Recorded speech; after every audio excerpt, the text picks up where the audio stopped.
Understanding Awkward Silence, a guide to English phrases. Hello, everyone. Welcome to our English learning series. Today, we're diving into a common phrase you might encounter in everyday English conversations, awkward silence.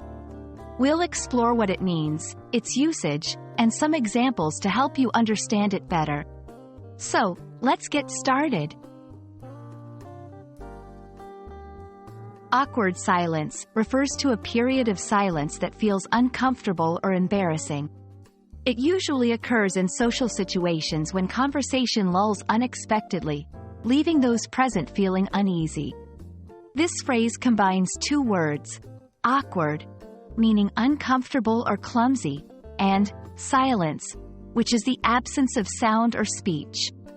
Together, they describe a situation where the lack of conversation feels uncomfortable. You can use awkward silence in various contexts.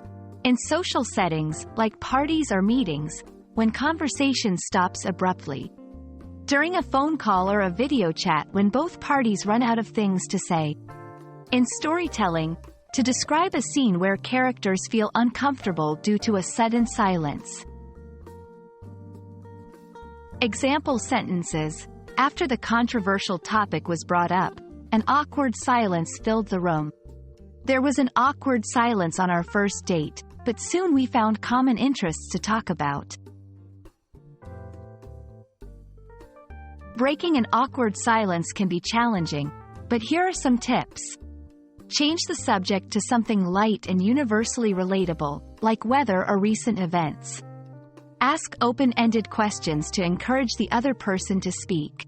Share a relevant and interesting story or anecdote to reignite the conversation. That's all for our exploration of the phrase, awkward silence. Remember, it's a common part of human interaction and nothing to be overly concerned about. With practice, you'll become more comfortable handling these moments.